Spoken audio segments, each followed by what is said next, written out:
Good afternoon. Welcome to another episode of Ghost Stories from the World with Omen. Now, the last leg of the journey, we were in the Philippines.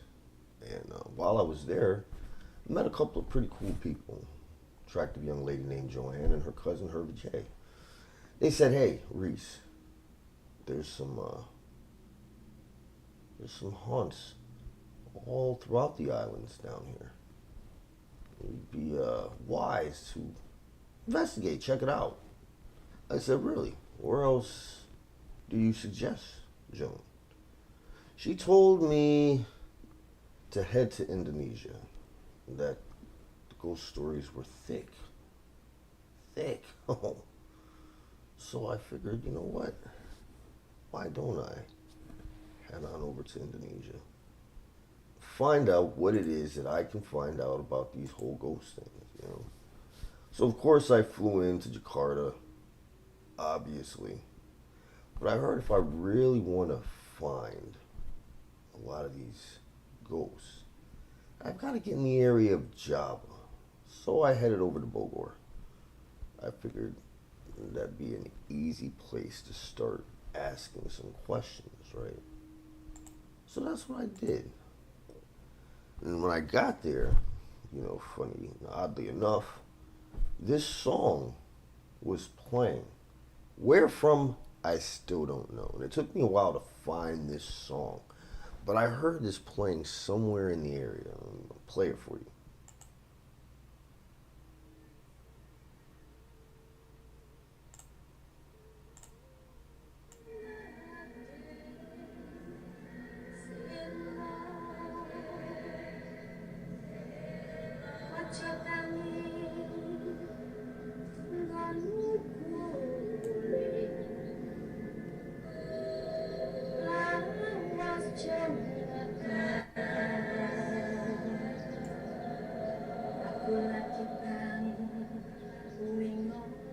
Now, I don't know about you, but if I heard this playing in the background somewhere, I'd be a little worried. And I was a little worried. And it was as I was feeling this sense of impending doom come over me, this little man came out of what looked like I don't know, like sort of like a thatch hut, right? He walks over to me. He says, come with me. I must tell you a tale. Now, me, I love stories. I love stories, especially stories from people, you know, from culture, from some little guy who probably can't even write. And I'm not saying he can't. I don't know. I didn't ask him. He didn't offer to write, but he told me a tale of a Tuyul, and I was like, what the fuck is a Tuyul? So I had to do my research, right? So I'm going to explain to you what a Tuyul is before I tell you what he told me.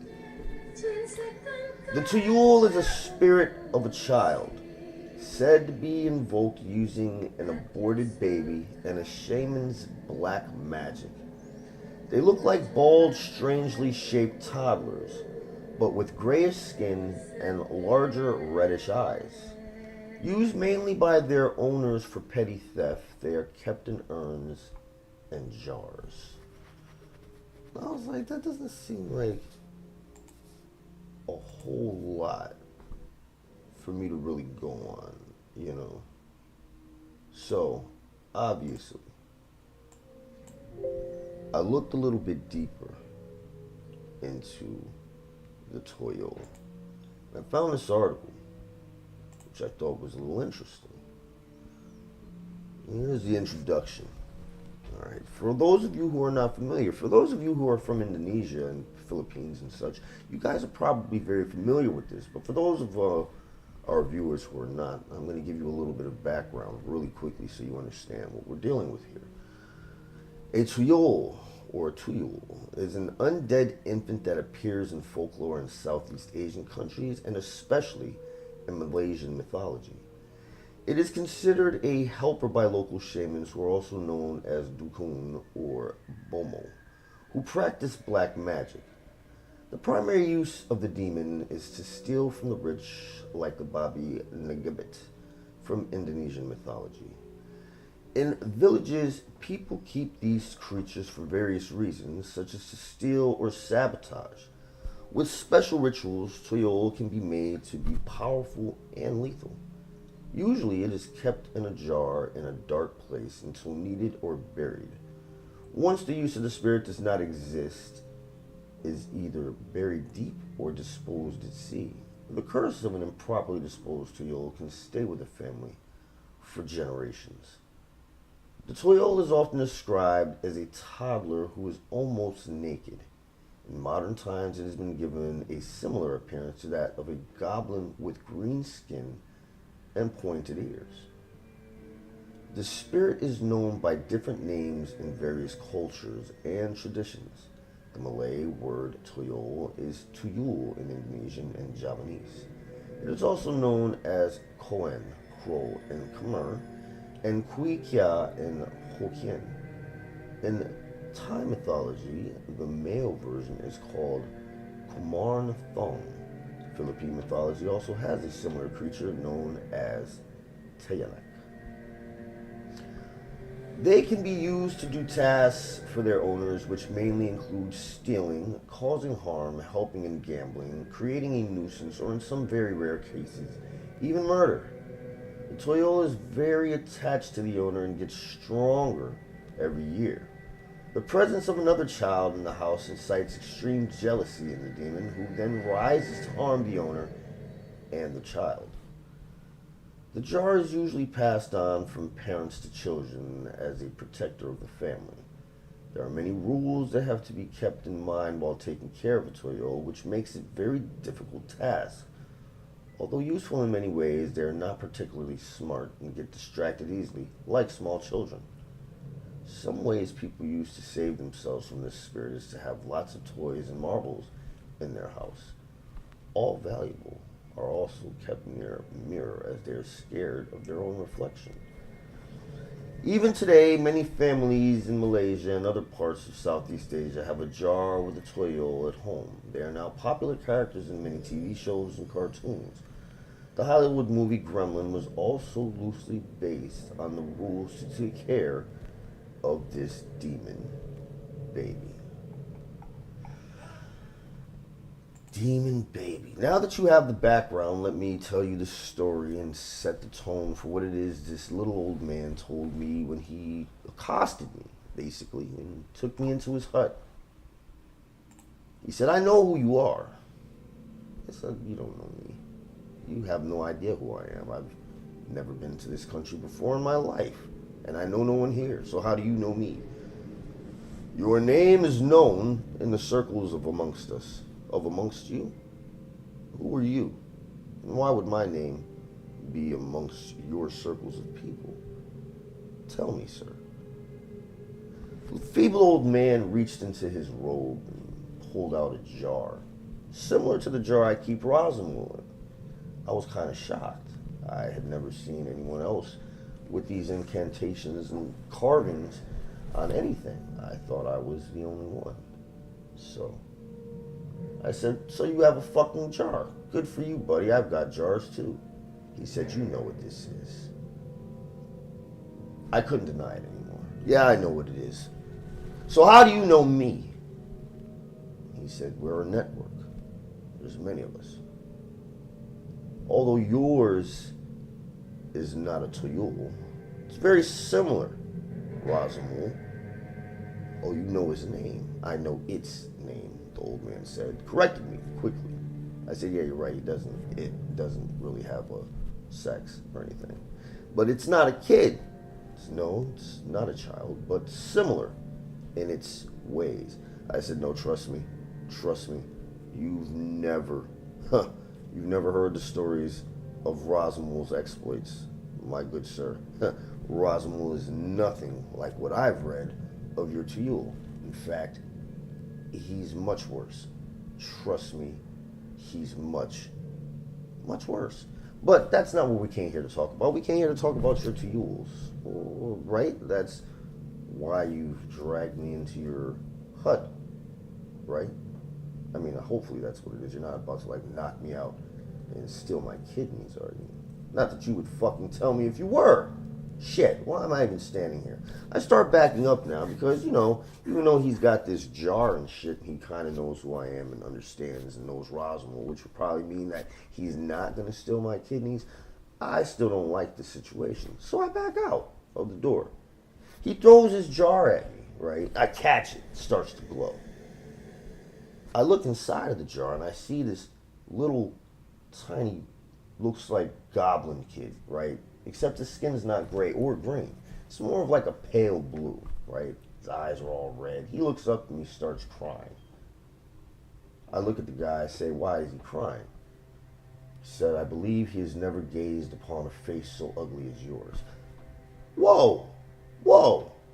No need for the insults. No need for the insults. Alright? So you showed me your Tuyul. I don't have Roswell, so I can't show you mine. But, what is it that you can tell me with this particular Tuyul? Like, why are you showing it to me? What do you have to tell me anyway? Tell me what you have to tell me. So, right, I go back in the hug with the guy now that I understand that, he's really about what he says he's about, and he's not just holding a fucking jar with, like, some kind of chemical to knock me out and steal my kidney. So, right, he goes back, sits down, gets me a cup of this really good drink. I don't know what it is, but it's delicious. And then I start to feel funny, right? And I'm like, oh, fuck, he's gonna steal my kidneys. God damn it. But no, that's not what happens.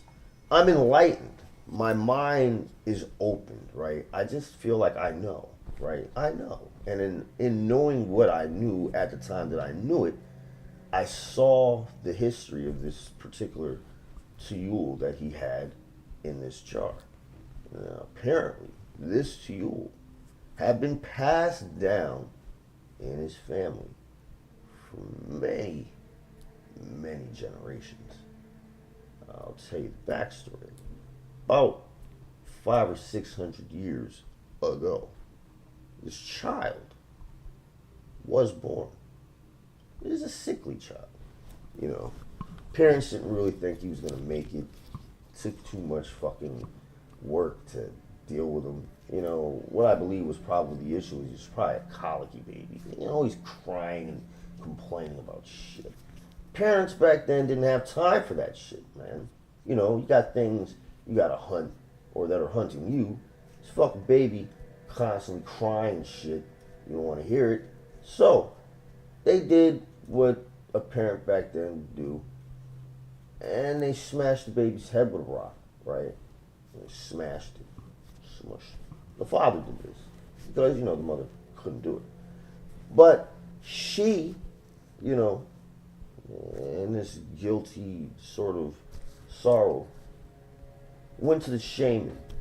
And she said to the shaman, hey, my husband smashed my child's head in with a rock.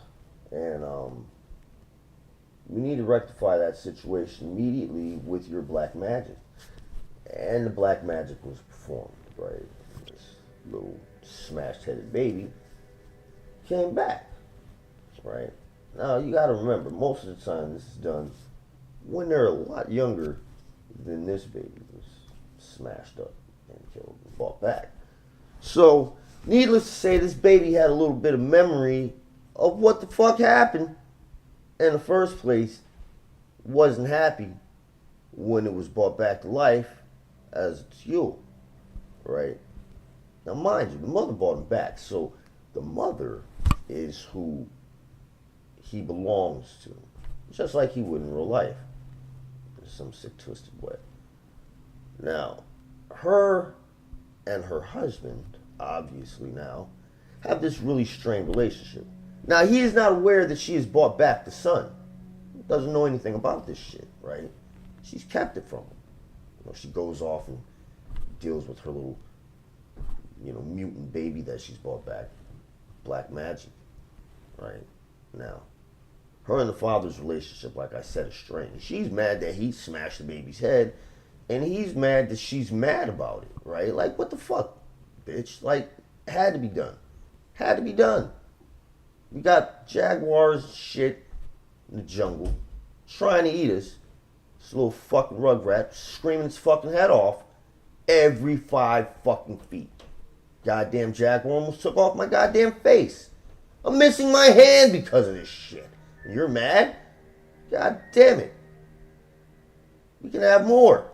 It's not a problem. Let's get busy with it now. More kids later, right? She's not hearing any of it. He's not hearing any of it either. So they're at an impasse here. He wants what he wants. She's not trying to give it to him, right? Separate ways they go. How? Now, she's not bonded to the husband.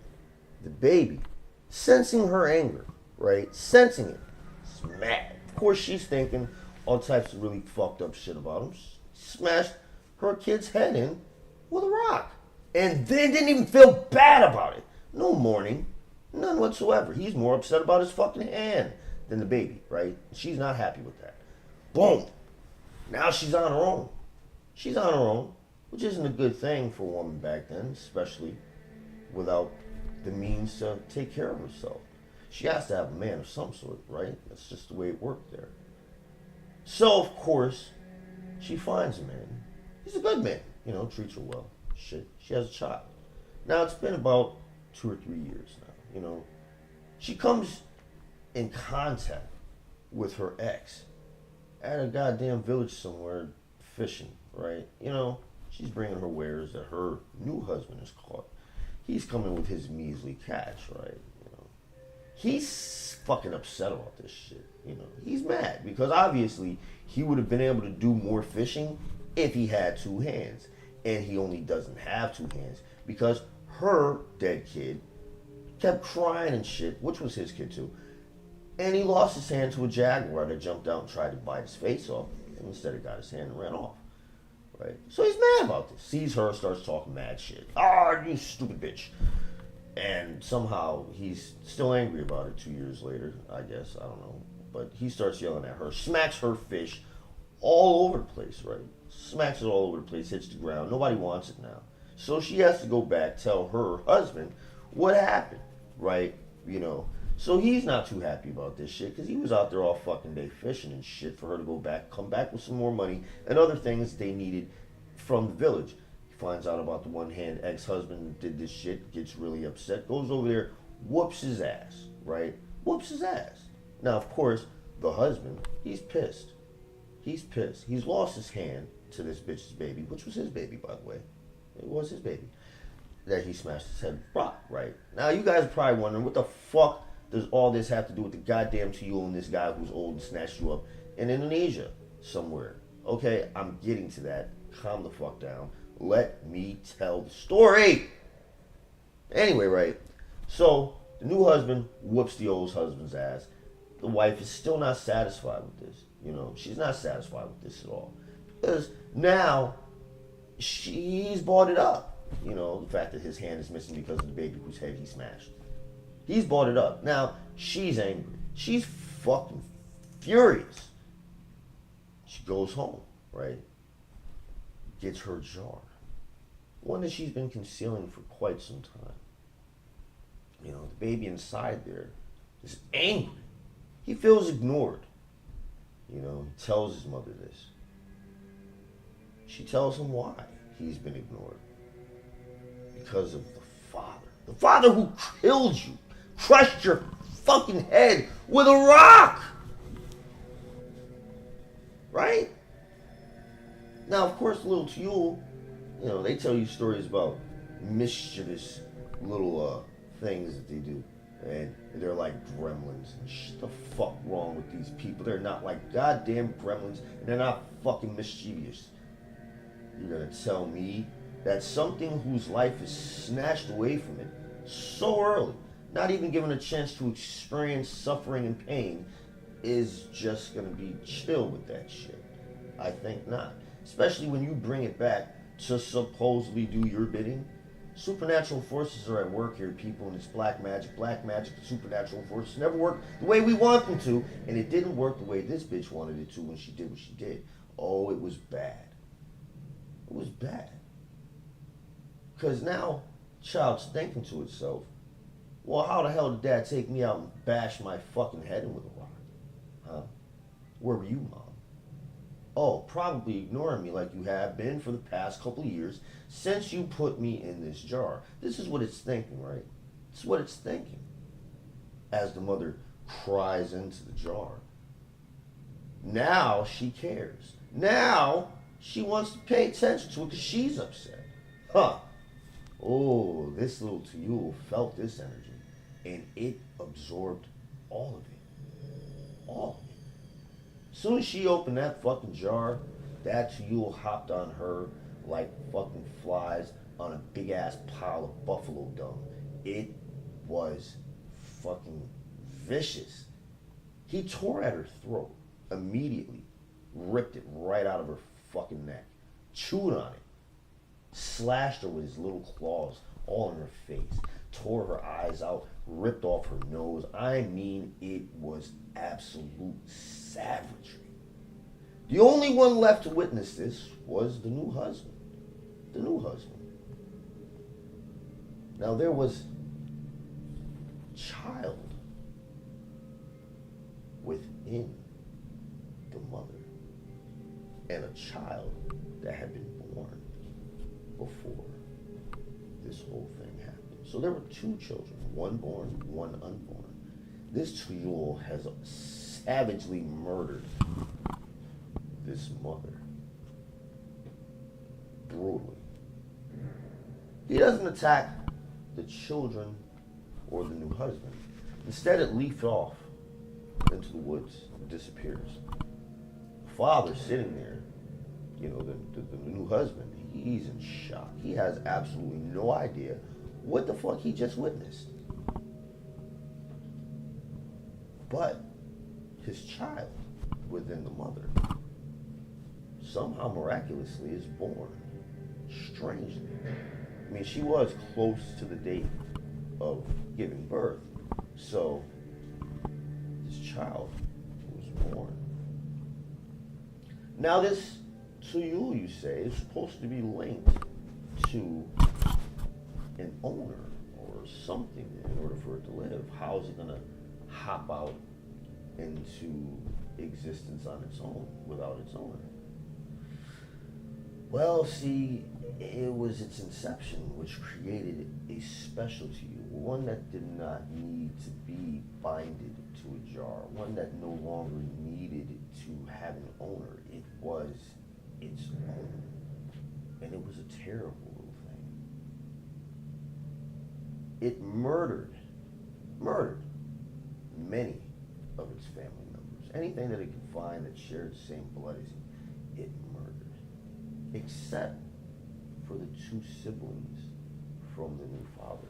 Now, there's no understanding as to why this happened, although there is speculation that maybe the new father, you know, his stepdad, so to speak, was a shaman himself, and that he couldn't do anything against him.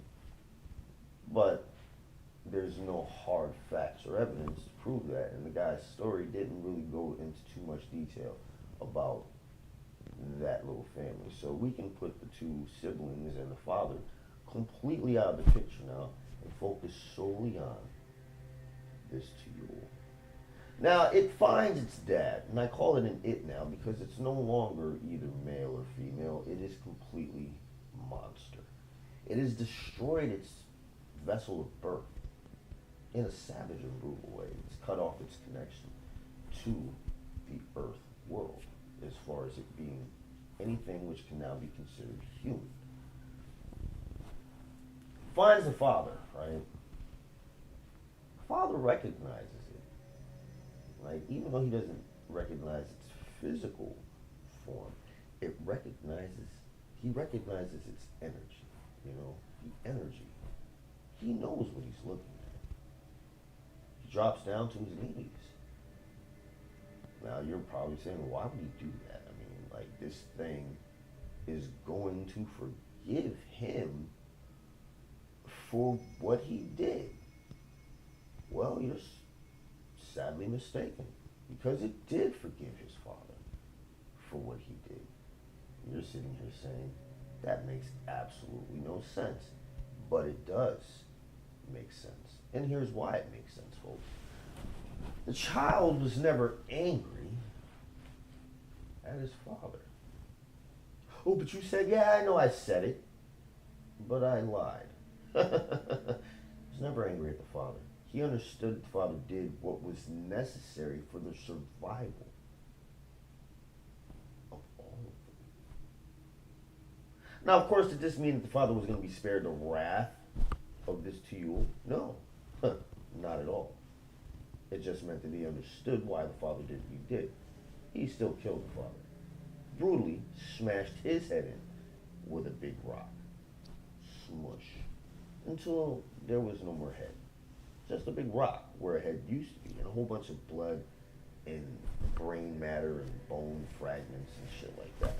I think one eyeball might have popped off towards the side. Yeah, it did, because the old guy told me that he took the eyeball of his father, created sort of a talisman, a chain of sorts, medallion, with his dad's desiccated eyeball. Why he did this, no one knows. And he won't answer the question. He's in the jar right now. That's how, the guy is explaining this to me. And I see the little thing on his little neck. And I'm like, how did the fucking eyeball shrink? And don't get into detail, folks. Things are strange in the supernatural world. Paranormal things have no boundaries that reality can comprehend because they're complex in a way that denies any people who do not have knowledge of things within the realm of a reality that does not exist here upon this dimension. And try to understand any of what I just said, and you'll understand why it's hard to understand the reality of the Tuyul.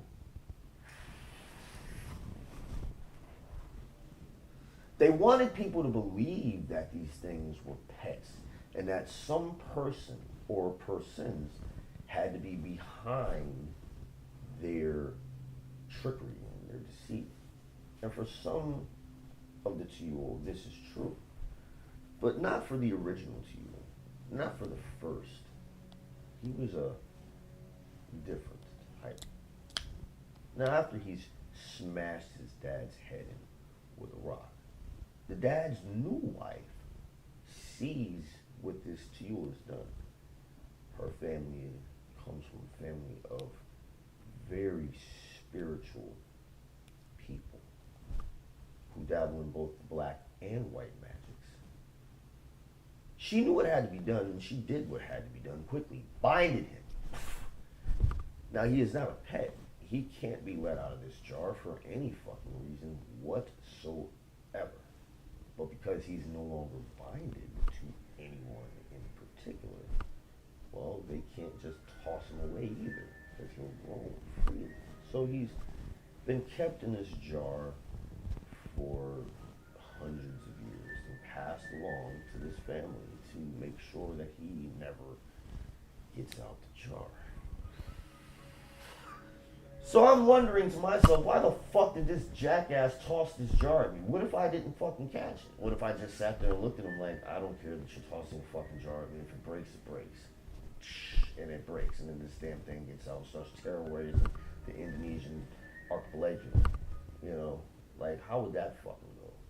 But apparently, I guess he knew that I wasn't gonna let this shit fall. So now that he's told me the story of this Tuyul and what it is and how it got here, I'm asking him, well, why in God's name did you grab me? He says, listen, you are a distant, extremely super far, I mean so distant, I don't even really know why I'm talking to you, but you are a distant relative. Therefore, it is your turn to take this jar. I'm like, I don't want to take the jar. How do I know I'm related to you? There's no way I'm related to you. I don't know anybody in this area at all. At all. And I've never seen any of you people at my frequent family reunions. Not that I really go to them anyway. So you guys could have been there and I just wasn't there when you were there. But as far as I know, you're not related to me in any way. So I respectfully decline to take your jar of demon. I have my own jar of demon. His name's Roswell, and I'm quite fond of having only one demon in a jar. Two demons in a jar don't work. Did it before, had one named Rex. They didn't get along, a lot of fighting, whole bunch of headaches. So I'm gonna have to ask you to keep your Tuyul. Of course, he didn't look too happy about it. He was like, well, you're not really related to me anyway. I was like, I didn't think so. We don't look alike. You know, you're extremely short. And you look Asian. And I don't look Asian. He's like, hey, but we're all brothers and sisters, human beings. I said, true. But that was kind of a dick move to try to, like, pass your demon on me, man. It's not too cool. It's like, no, it's not, but you don't understand. Having this thing and being responsible for making sure that this thing doesn't do anything to anyone else or anything else, you can't have much of a life. I mean, look, I live in a hut. I've lived in this same hut since I was a child. You see the city's growing around me, and I'm still in this fucking hut. I'm tired of this goddamn Tuyul. And he shot himself with something I didn't see and fell on the ground. And so I'm sitting here looking at this jar and this dead guy, and I'm realizing that sooner or later, people are going to come in here and think that I shot this guy because he's obviously been around here for a long time. I haven't been here that long. He was yelling and screaming about some shit. He's dead. I'm standing there. Not a good look for me. Not a good look for me. So I did what any normal human being would do in that situation. I left. I didn't touch a damn thing. Except I remembered that he threw me the fucking jar and I caught it. So I ran back in there real quick, wiped my fingerprints off the fucking jar, and I left again. I hear the screams and yells of people realizing what's been done. Someone saying, hey, it was a guy, red shirt. Took my shirt off, threw it in the trash. Real fast, I did. You know, changed out into something more, you know, to blend in. T-shirt, shorts, sandals, hat, piece of straw in my mouth, and I went on about my way. Where, you say? Well, you're just going to have to tune in for the next episode of Ghost Stories from the World with Omen. As I prowl around the Indonesian countryside in search of ghosts and the stories behind them, and then I tell you about them. I hope you guys enjoyed yourselves. If you did, please like the video. And if you haven't subscribed to the channel, go ahead and subscribe. And that little bell icon that you see there, click on that and it'll bother you anytime I post content on the channel, which we do quite often. Have a wonderful day, afternoon, or evening.